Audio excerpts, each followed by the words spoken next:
Itong mga ebanghilista na ito ng iba't ibang relihiyon nagmamataas sa karunungan ng Diyos at yun ang ating Panginoong Jesucristo. Sukat mo, pinangungunahan mo sa kalagayan yung ating Panginoong Jesucristo. Pakinggan natin mga kapatid ang sinabi ng isang ministro o alagad ni Manalo. Inilagay ng Diyos sa kaiba-ibabaw ng lahat ng mga nilalang, pinanakila at inutos ng Diyos na sambahin. Kaya kami po na mga kaanig sa Iglesia ni Cristo, sumasamba sa Panginoong Jesucristo, hindi dahil sa Diyos, kundi utos ng Diyos na siya'y sambahin. Pero kung ang pag-uusapan, yung likas na kalagayan niya, gaya ng tanong ni Leonardo Rocco ng Batasan Hills, mapatutunayan daw ba talagang si Kristo ay tao batay sa Biblia? Opo. Yung mga kapatid ng unong-uno ng Juan ang sabi, nang pasimula siya'y Verbo. At ang Verbo'y Diyos. Hindi naman sinabi, ang Verbo ay plano ng Diyos. Wala namang nakalagay nun. At wala namang sinabi, ang Verbo'y magiging Diyos. Kasi hindi pa umiiral eh. Patunay na umiiral, dun mismo sa konteksto ng unong-uno ng Juan, nang pasimula si Verbo, at ang Verbo'y Diyos, at ang Verbo'y sumasa Diyos o kasama na ng Diyos, patunay lang yon na itong mga ministro, mga mangangaral, na nagsasabing plano ng ating Panginoon Jesucristo nang walang pasimula, mga sinungaling! Magandang araw, magandang gabi, magandang hapon sa atin mga kapatid. At muli, napakinggan natin ang kapatid na JB. Winelcome tayo ng greetings. At kaya natin ginagawa yon dahil para magawa natin itong programa na ito ng may kaayusan. Basahin natin ang sinabi ni Pablo sa unang Korinto 14 at versikulo 40. Ang sabi, itong ating mababasa sa Biblia o sa banal na kasulatan o sa ang dating Biblia sa unang Korinto 14:40. Datapot gawin ninyong may karapatan at may kaayusan. Aba, ang sabi pala ni Apostol Pablo, gawin nating may karapatan at may kaayusan. At isa dun sa kaayusan, yung intro natin. Kaya hindi natin tatanggalin yung intro natin. Pero bago muna yan, ito ang ating palatuntunan. Ano bang purpose? Hindi para manira, hindi para mang-atake, kundi upang sagutin at upang ipaliwanag ang maling interpretasyon ng mga mangangaral at gibain ang mga maling haka. Gaya ng pananampalataya ng mga apostol na itinuro sa kanila ng ating Panginoong Jesucristo sa 2 Korinto 14:5. Ang sabi, sapagkat ang sandata ng aming pagkilaban ay hindi laban sa laman, kundi sa harapan ng Diyos na siyang may kapangyarihang gumiba. May gigibain pala tayo. Hindi pala yung, Amen, praise the Lord, hallelujah, in the name of Jesus, I rebuke you. Ow! Ow! Hindi pala ganon, kapatid na JB. May gigibayin pala tayo. At kung gigibayin natin, yung mga maling haka at bawat bagay na matayog na nagmamataas laban sa karunungan ng Diyos. Kasi sino ba yung karunungan ng Diyos? Basahin natin ang 1:24 ng unang Korinto. Ang sabi, ngunit sa kanila mga tinawag, maging Hudyo o Griego, si Kristo ang kapangyarihan ng Diyos at karunungan ng Diyos. Paano ito? Mga nagmamataas, itong mga pastor na ito, itong mga ministro na ito, itong mga ebanghilista na ito, ng iba't ibang relihiyon, nagmamataas sa karunungan ng Diyos, at yun ang ating Panginoong Jesucristo. Sukat mo, pinangungunahan mo sa kalagayan ng ating Panginoong Jesucristo. Pakinggan natin mga kapatid, ang sinabi ng isang ministro o alagad ni Manalo sa isang video o open forum nila sa Templo Central, at ito ang kanyang sinasabi. Inilagay ng Diyos sa kaiba-ibabaw ng lahat ng mga nilalang, pinanakila at inutos ng Diyos na sambahin. Kaya kami po na mga kaanig sa Iglesia ni Cristo, sumasamba sa Panginoong Jesucristo, hindi dahil sa Diyos, kundi utos ng Diyos na siya'y sambahin. Pero kung ang pag-uusapan, yung likas na kalagayan niya, gaya ng tanong ni Leonardo Rocco ng Batasan Hills, mapatutunayan daw ba talagang si Kristo ay tao batay sa Biblia? Opo. Juan 8:40. Ito po ay pangungusap mismo ng Panginoong Jesucristo. Ito po. Ngunit, ngayon pinagpipilitan ninyong patayin ako na isang taong nagsasalita sa inyo ng katotohanan narinig ko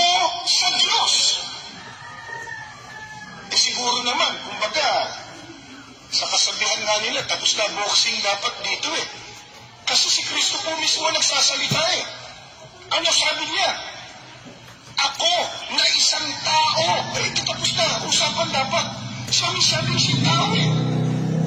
Ano ko ng tao siya? Na isang taong nagsasalita sa inyo ng katotohanan na aking narinig sa Diyos. Kasama sa katotohanan, yung sinabi niya, ni siyang tao. Ba't po magagalit yung iba pag sinabi po namin si Kristo yung tao?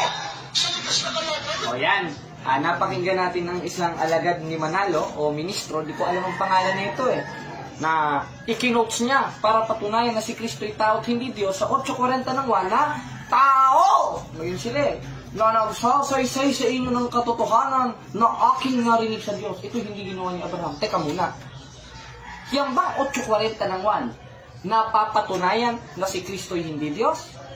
Unang-una, wala namang sinabi si Kristo sa 8:40 ng na hindi ako Diyos. Kasi, isa yan sa ginagamit ng mga ministro ng Iglesia ni Manalo kapag hinahamon mo ng showdown. Meron ka ba kang mababasa sa Biblia, letra por letra, na sinabi ni Kristo na hindi ako Diyos? Babasahin nila, o sige, pag nabasa ko, talo ka na. At nang i-coach nila, yung 8:40 ng ngunit pinagsisikapan nyo kung patayin na tao. Hindi sila magbasa eh. Ano eka?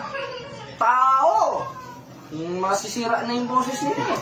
Na nagsasaysay sa inyo ng katotohanan, aking narinig sa Diyos. Tapos na daw ang usapan. Tapos na daw ang boxing. Sukat ng Biblia, ginawa mong boxing. Saan mo nabasa yun? Ngayon, pag-aralan natin mga kapatid, bakit sinabi ng ating Panginoong Jesucristo sa 8:40 ng na si tao? Hindi tinanong natin sa mga apostol, hindi natin itatanong sa ministro. Dahil pag itinanong natin sa mga ministro, naku, kawawa tayo. Self-interpretation, private interpretation ang gagawin sa Biblia. Kaya na lang ng 8:40 ng wala namang sinabi ng si Kristo na hindi ako Diyos. Bagkus ang sinabi niya, siya'y tao na pinapabura naman ng Iglesia Katolika Apostolika Romana. Dahil ating doktrina sa CCC, our Lord Jesus Christ is 100% man and 100% God. Mo naman, nabasa yan. Basahin natin ang sabi ni Pablo sa 2:9 ng Colosas, sapagkat sa kanya nananahan ang likas na kalagayan ng pagka-Diyos nang siya'y maging tao. Aba, nung maging tao pa lang ating Panginoon sa Kristo, nasa kanya pala, o yung nasa loob, nung ipinanganak ni Maria, na haing katawan, yung likas na kalagayan ng pagka-Diyos. Kailan yun? Nung umiral ng wala pang pasimula, na kasama na ng Diyos. Basahin natin ang uno-uno ng Juan, ang sabi, ng pasimula siya'y verbo. At ang verbo'y Diyos. At ang verbo'y suma sa Diyos. Aba, letra por letra na ito. Ano nangyari sa verbo? Sa 14, nagkatawang tao ang verbo. Nagkatawang tao eh. Kaya naman pala sinabi niya sa 8:40 naman na siya'y tao dahil siya'y nagkatawang tao. At hindi porket sinabi niya sa 8:40 naman na siya'y tao, talaga siyang tao na at hindi na Diyos. Dahil nasa loob ng katawang tao na yon, sa 2:9 ng Colosas, yung likas na kalagayan ng pagka-Diyos. Na ano? Na suma sa Diyos at nasa kanan na ng Diyos. Katunayan, in Old Testament, nakita na nga ni David eh. Basahin natin ang 111 ng awit. Sinabi ng Panginoon sa aking Panginoon. Ilan na? 2. Umupo ka sa aking kanan. Tanong, nung pinaupo yung isang Panginoon sa isa pang Panginoon, ano sabi ng isang Panginoon? Nung pinapaupo niya, umupo ka sa aking kanan. Tanong, yung pinaupo sa kanan, Diyos ba? Basahin natin ang 1:8 ng Hebreo. Sabi, mga iglesia ni Manalo, mga ministro, kaya niyo bang tutulan ito? Absolutong katotohanan ito eh. Ang Diyos mismo ang nagsabi nito dun sa kanyang anak eh. Dahil ang subject of the sentence sa tinutukoy dito, yung Diyos. Yung anak ng Diyos. Si Kristo ano sabi? Ngunit tungkol sa anak ay sinasabi, ang iyong luklukan o Diyos ay magpakailanman. Aba, yung nakita pala ni David na nasa kanan ng Diyos na pinaupo pa ng isang Panginoon at yung isang Panginoon, sabi sa 1:8 ng Hebreo, ay Diyos. Sino yun? Si Manalo ba? Si Felix ba? Basahin natin ang 3:1 ng Colosas. Kung kayo ngayon muling binuhay na kalakip ni Kristo, ay hanapin ninyong mga bagay na nangasa itaas sa langit, na kinaroroonan ni Kristo. Na ano? Na nakaupo sa kanan ng Diyos. Klaro. wala pang pasimula, nandun na si Kristo. Katunayan, in Old Testament, sa 111 ng awit, nandun na si Kristo. At ang sabi sa kanya, nung pinuupo siya ng Ama, o nung isa pang Panginoon, ang iyong luklukan mo, Diyos, ay magpakilanman. Tanong, kailan nangyari yun? Basahin natin ang 8:23 ng Kawikaan, siya'y nailabas ng wala pang pasimula, bago nilikha ang langit at lupa. Eh, hindi nga tao ito. Hindi nga ito yung sinasabi ng mga ministro ng Iglesia ni Manalo na tao at hindi Diyos. Bakit? Saan ko ba naman nakakita ang tao yung mayroon na walang pasimula?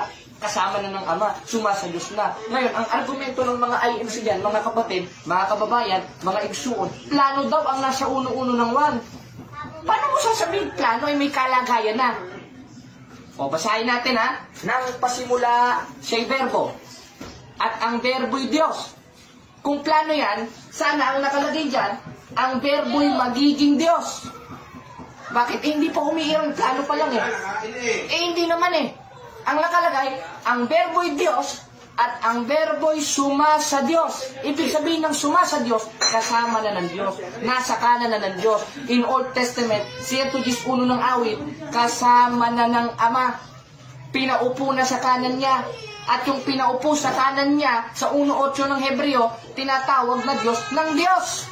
Kaya yun, mga kapatid, klarong-klaro na ang Diyos na mismo na nagpapatotoo at nagsasabi na ating Panginoon Kristo ay Diyos. O ngayon, himay-himayin natin. Kung plano ang verbo, bakit nasa kanan na? Ano yung imaginary friends? Ang alam ko, imaginary friends lang yun yung mga hindi nag-e-exist. Nasa kanan mo parang multo. Ibig sabihin, ang Diyos pala ng Iglesia ni Kristo, may mental disorder. Bakit? May kinakausap na hindi umiiral May pinapaupong hindi umiiral Halimbawa, ganito, mga kapatid, bibigyan ko kayo ng isang lohika o isang example na ginagawa ng Diyos ng Iglesia ni Manalo. Ngayon, sa 1:8 ng Hebreo at sa 111 ng awit ang sinabi ng Panginoon sa aking Panginoon, umupo ka sa aking kanan. Tanong, yung pinaupo, umiiral o hindi umiiral? Umiiral. Halimbawa, nandito. Sinabi ni kapatid na Jared kay kapatid na JB, umupo ka sa aking kanan. Umupo. Bakit? Kasi, nandito na ang kapatid na JB. Umiiral na ang kapatid na JB. Ngayon, kung plano ang kapatid na JB, sinabi ni kapatid na Jared kay kapatid na JB, umupo ka sa aking kanan. Eh, hindi pa naman umiiral si kapatid na JB. Lalabas to, may mental disorder ka. Kaya, mali yung analogy ng mga ministro ng Iglesia ni Manalo na ang ating Panginoon Kristo ay plano. Because in Old Testament, si David na mismo ang nagsasabi, dalawa ang Panginoon niya at yung isang Panginoon niya, pinaupo sa kanan ng isa pang Panginoon niya. Hindi pala ito plano. Umiiral na pala ito. Kaya ang konteksto sa 1:1 ng Hebreo, nang pasimula siya'y verbo. Ano ba yung verbo? Basahin natin sa 19:13 ng Apokalipsis, at siya'y nararamtan ng damit na winisikan ng dugo, at ang kanyang pangalan pala ito, hindi naman pala sinabi, at ang kanyang plano, at ang kanyang pangalan ay tinatawag na ang verbo ng Diyos. Therefore, ang verbo, pangalan pala. Pangalan ng ating Panginoon Kristo, nung wala pa siyang katawang tao. Nung wala pang pasimula, gaya ng nasa 8:23 ng Kawikaan, ang sabi niya, siya'y nailabas nang wala pang pasimula. Kaya, mali talaga ang analogy ng Iglesia ni Manalo tungkol sa 1:1 ng 1 na yun ay hindi umiiral. Dahil may kalagayan Ang verbo'y Diyos at ang verbo'y suma sa Diyos, kasama na ng Diyos. Basahin ulit natin mga kapatid ang 1:1 ng 1 ang sabi, nang pasimula siya'y verbo. At ang verbo'y Diyos. Hindi naman sinabi, ang verbo ay plano ng Diyos. Wala namang nakalagay nun. At wala namang sinabi, ang verbo'y magiging Diyos. Kasi hindi pa umiiral Patunay na umiiral, dun mismo sa konteksto ng 1:1 ng 1, nang pasimula si verbo, at ang verbo'y Diyos, at ang verbo'y suma sa Diyos o kasama na ng Diyos, patunay lang yon na itong mga ministro, mga mangangaral, na nagsasabing plano ang ating Panginoon Kristo nang walang pasimula, mga sinungaling. Kanino ba galing ang kasinungalingan? Sabi sa 8:44 ng 1, nasa ng demonyo. Kaya, yung mga nagsasabing iglesia ng ating Panginoong Kristo, ay plano, maghunos dili kayo. Kaya niyo bang tindigan sa diskusyon ito? Hinahamon ko kayo. Kaya niyo bang tindigan sa diskusyon ito? Hindi niyo kaya tindigan sa diskusyon ito eh. Bakit? Kaya itong uno-uno ng 1, patunay na hindi plano si Kristo. Patunay ito na umiiral na si Kristo. Dahil may kalagayan na at kasama na. Dahil kung plano yun, saka ba naman nakakita ang plano, may kalagayan na. Pag sinabing plano, hindi pa existido. Si Kristo, existido, meron na nakalapat sa kanya na tungkulin, gaya ng nasa hula. Basahin natin ng may busa ng Isaias, ang sabi, sapagkat sa atin pinanganak ang isang bata, sa atin pinanganak ang isang anak na lalaki, at ang kanyang pangalan tatawagin kamanghang-mangha, tagapayo, makapangyarihang Diyos. Sino ito? Wala namang ibang pinanganak sa Jerusalem, kundi si Kristo. Na tinutukoy sa may busa ng Isaias. Kaya ang ating Panginoon Kristo, in Old Testament pa lang, may hula na sa Kanya na siya'y tatawagin makapangyarihang Diyos. Kaya mali yung analogy, mga kapatid, at eksplanasyon at interpretasyon ng mga iglesia ni Manalo ng ating Panginoon Kristo ay plano lang dahil umiiral na ng walang pasimula. Kasama na ng Diyos, pinaupo na ng Diyos, at ang Diyos na mismo nagsabi sa 1:8 ng Hebreo na tinawag siyang Diyos. O kaya mo bang tindigan ito, Michael Sandoval? O hinihintay ko ang panig ninyong mga iglesia ni Kristo sa inyong programa sa Ang Tamang Daan sa YouTube. At sa ano ba pangalan no? INCTV. O ngayon, kaya nyo bang tindigan ito? Hindi nyo kayang tindigan ito dahil ito ang katotohanan eh. Ngayon, himayin natin yung isa pang argumento nila sa 8:40 ng 1. Ngayon, bakit nga ba sinabi ni Kristo sa 8:40 ng 1 na siya'y tao? Dahil nagpakababa siya, mga kapatid. Basahin natin sa Filipos 2:5 hanggang 8 ang nakalagay, magkaroon kayo ng pag-iisip na ito'y na kay Kristo Jesus din naman. Na ano? Na bagamat siya'y Diyos, hindi niya inaring isang bagay na nararapat panaglan. Alin? Yung pagkapantay niya sa Diyos. Bakit? Persona siya ng Diyos eh. Kaya pantay sila ng Diyos. Ano sabi? Pagkus hinubad niya ito, nag-anyong alipin, nakitulad sa tao. Alin yung hinubad niya? Yung pagkapantay niya sa Diyos. Sa paanong paraan? Nagkatawang tao siya o pumasok siya sa sanlibutan gamit yung haing katawang nasa sinapupunan ni Maria sa 10:5 ng Hebreo. Na kaya't pagpasok niya sa sanlibutan ay sinasabi, haing at tandog ay hindi mo ibig, ngunit isang katawan ang sa akin inihanda mo.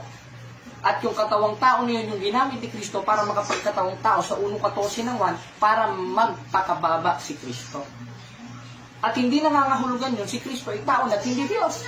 Kaya, ang sabi sa Filipos 2:5 hanggang 8, siya'y nagpakababa. Kaya instant na sabihin niya, siya'y Diyos, sa 8:40 ng 1, sinabi niya siya'y tao. Bakit? Dahil unang-una, Filipos 2:5 hanggang 8, nasa pagpapakababa siya. Pangalawa, nasa kalagayang tao siya o nasa loob yung pagka-Diyos niya na nasa kanan ng Ama at umiral ng walang pasimula at walang kamatayan dun sa haing katawan na ipinanganak ni Maria. Kaya ang sabi ni Pablo sa 2:9 ng Kolosas, sapagkat sa kanya nananahan ng likas na kalagayan ng pagka-Diyos nang siya'y maging tao. Tanong, nung sinabi sa 8:40 ng 1 na siya'y tao, ibig sabihin ba nun, hindi na siya Diyos? Hindi. Dahil sabi ko nga kanina, kaya niya sinabi yun, siya'y nagpakababa at nasa kalagayang tao. At bukod sa sinabi niya, siya'y nagpakababa, nasa loob ng katawang tao na yun, na sinabi siya'y tao, yung pagka-Diyos nang meron ng walang pasimula. Iniikot-ikot lang natin para maintindihan natin, mga kapatid.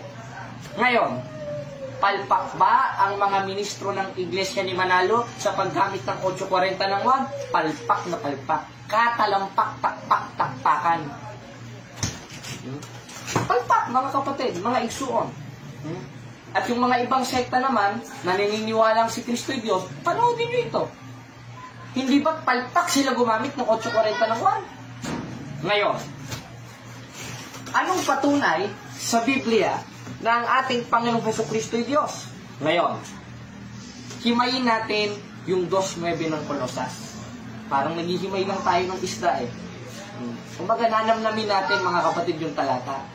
Ang sabi sa 2:9 ng Kolosas, sa kanya nananahan ang likas na kalagayan ng pagka-Diyos nang siya'y maging tao. Ngayon, nung magkatawang tao si Kristo, sa loob ng kanyang human nature, nandun ang divine nature. Anong patunay? Business ba ito? Hindi. Basahin natin ang 20:28 ng 1. Sinabi ni Apostol Tomas, hindi ng ministro ni Manalo. Anong sabi? At sumagot si Tomas sa kanya'y sinabi, tanong mga INC, tanong mga ministro, kanino sinabi ni Apostol Tomas, yung Panginoon ko, Diyos ko? Kay Manalo o kay Kristo? Kay Kristo. At hindi nagulat si Apostol Tomas diyan dahil ang nakalagay diyan, yung context diyan, sa 20:23 ng 1, sumagot si Tomas. Hindi naman nagulat. Ginagawa niyo chismoso si Apostol Juan. Bakit? 1:3 ng unang 1. Ang sabi ni Juan, yung aming nakita at narinig ay siya namin ibinabalita sa inyo. At isa sa ibinalita ni Apostol Juan sa atin ay yung nakasulat sa 20:28 ng 1 na sinasabi, sumagot si Tomas, hindi nagulat. At sinabi, Panginoon ko, Diyos ko. Anong sabi ng ating Panginoon Kristo? Hoy, mali ka, Tomas, tao ako. Anong sabi?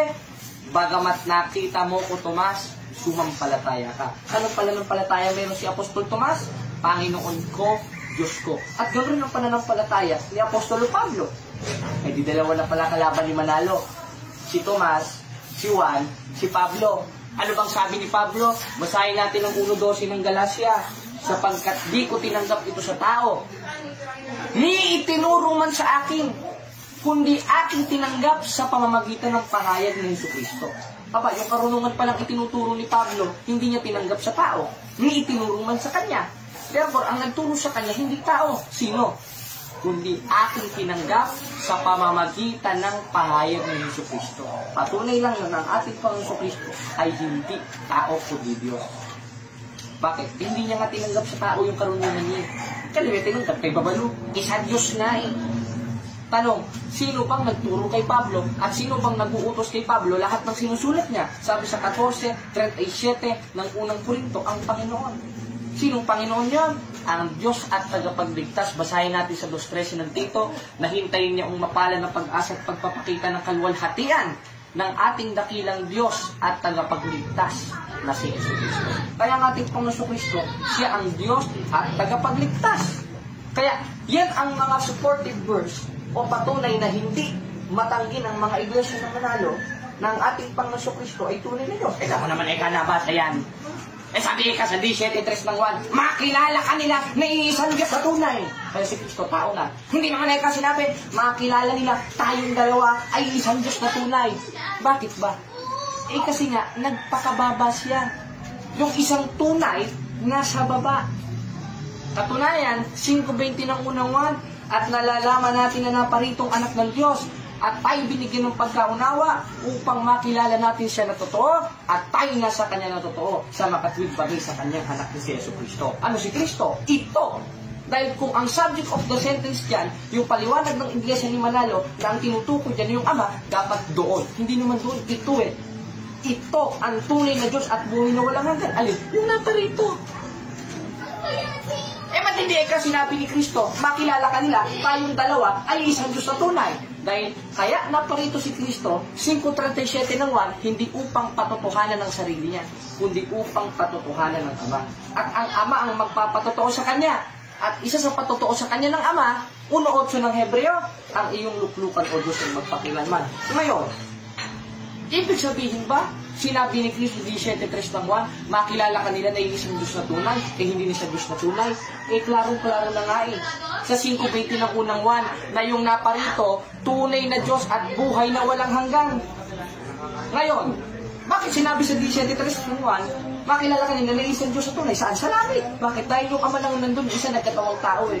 At yung isa namang nagkatawang tao na naparito, 5:20 ng unang 1, tunay na Diyos at buhay na walang hanggan. Kaya isa lang yung tunay na Diyos sa langit nun. Bakit? Yung isang persona nandito eh. Nagpakababa eh. At nung nakita ni Juan, 20:28 ng 1, tinawag ni Juan na Panginoon ko, Diyos ko. Kaya yung isang tunay na Diyos nandito, naparito. Ito, ang tunay ng Diyos at buhay na walang hanggan. Kaya sinabi niya doon, makilala ka nila na isang Diyos na tunay sa langit. Kaya nga siya nakatingala eh. Pero, nung nandun siya sa langit ng ating Panginoon Kristo, di pa nagkakatawang tao, anong tawag sa Kanya? Ang sabi sa 1:8 ng Hebreo, ang iyong luklukan o Diyos ay magpakilanman. Kaya palpak na palpak talaga ang mga ministro ng Iglesia ni Manalo pagdating sa Christology. Bakit? Unang-una, sa original scriptures ng Biblia, sa 1:18 ng 1, Sa Greek, ito ang ating mababasa mga kapatid. Dahil ang Biblia ay originated in Greek, Hebrew, and Aramaic. Anong sabi sa Greek? Basahin natin sa 1:18 ng 1 nakalagay. Meron ba tayong kopya dito sa ating folder? Pakinggan natin. Ayan, sa Bodmer Papyrus nakalagay, Monogenes Theos. Letra por letra. Monogenes Theos. Ibig sabihin ng Theos, God.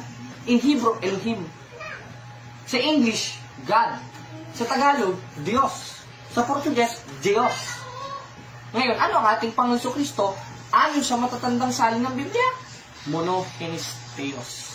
Ngayon, isang tanong ng Muslim na ating nakalaban na si kapatid na Rashid Indasan, saan mo ikanabasa na sinabi ni Kristo na siya'y Diyos? Yan rin ang tanong ni Felix Manalo Basahin natin dito sa isang salin ng Biblia, sa The Holy Peshitta Bible Transliterated.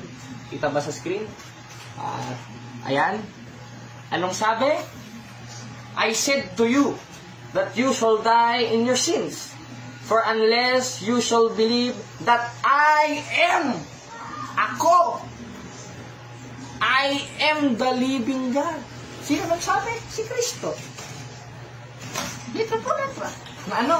I am the living God. Synoptic Gospel mismo ni Kristo ito 8:24 ng 1. I am the living God. Sinabi mismo ni Kristo na siya ay tunay ng Diyos. Siya ang Diyos na buhay. Ngayon, huwag na tayong magdududa mga kapatid tungkol sa kalagayan ng ating Panginoon Kristo.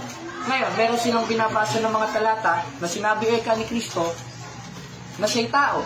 Sabi eka ng mga apostol na siya'y tao. Klaro naman yun. Wala namang contradiction dun Kaya sinabing tao, basahin lang natin yung 1:14 ng 1. Dahil siya'y nagkatawang tao, Pilipos 2:5-8, siya'y nagpakababa at nakitulad sa tao. At yan ang hindi kayang tutulan ng Iglesia ni Manalo. Yung Pilipos 2:5-8. Katunayan, maganda nga ang salin yan sa magandang balita Biblia. Dahil ang nakalagay dyan, Diyos talaga. Kaya kung babasa tayo sa dating Biblia, anyong Diyos, hindi naman anyong Diyos Diyos Bagamat siya'y Diyos, Theos. At yung mga old scriptures na mismo ng Biblia ang nagsasabi na Monogenes Theos. O si Kristo ay tinatawag na kaisa-isang bugtong na Diyos. Ngayon, kung Diyos na ikaw si Kristo, ngayon ang sinasabi nila Sagutin natin ang mga tanong, marami dito. Nasa ating line. Para di tayo magluwat ng mahabang panahon, nandito ang mga tanong ng mga INC. Ngayon, isang tanong nila dito sa ating social media, kung Diyos na eka si Kristo, bakit pa siya nanalangin sa Diyos? Klarong-klaro. Bakit? Basahin ulit natin ng Filipos 2:5-8. Mangagkaroon kayo sa inyo ng pag-iisip na ito'y na kay Kristo Jesus din naman, na bagamat siya'y Diyos. Klaro, Diyos. No? Hindi naman sinabing tao, hindi naman sinabing alien. Ay hindi niya inaring isang bagay na nararapat panagdan. Pagkapantay niya sa Diyos, hinubad niya ito't nag-anyong kalipit at nakitulad sa tao. Ibig sabihin ng nakitulad sa tao, kung paano kumakain ng tao, kung paano namamatay ang tao, kung paano nananalangin ng tao, ganoon rin mananalangin ang ating Panginoon Kristo. At hindi porket nanalangin siya, hindi na Diyos. Dahil nagpakababa nga siya.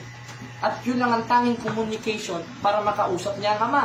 Gaya ng nasa 26, 42, 46, 44 ng Mateo.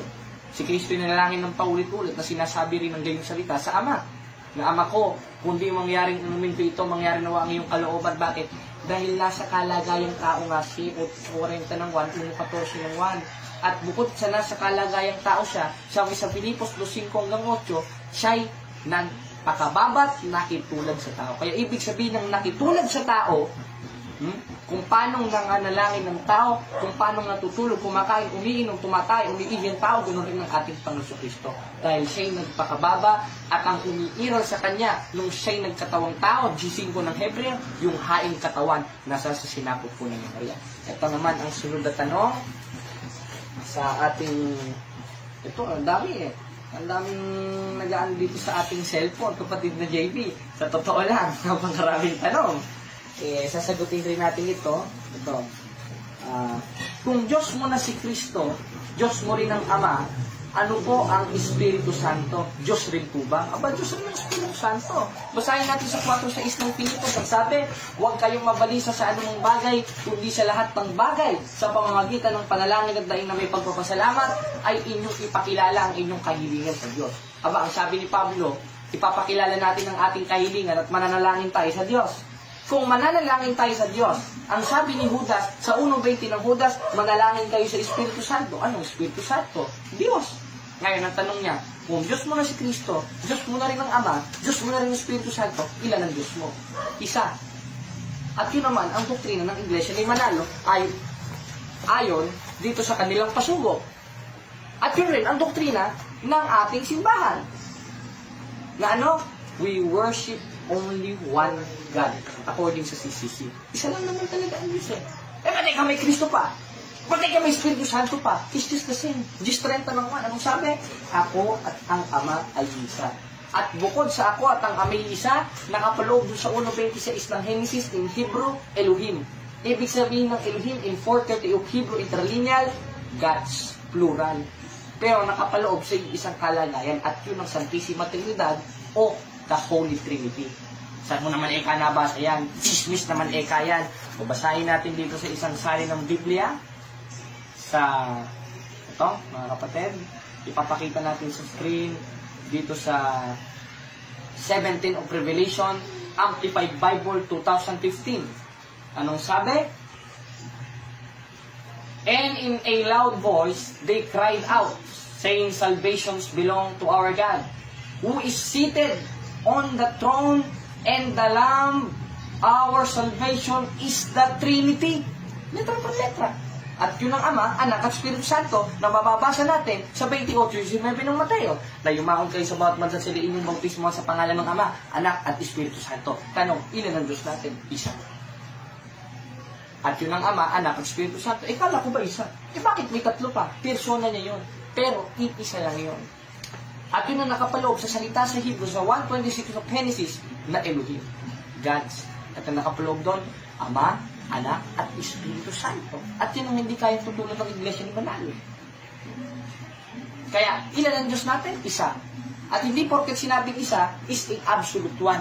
Merong tinatawag na united one.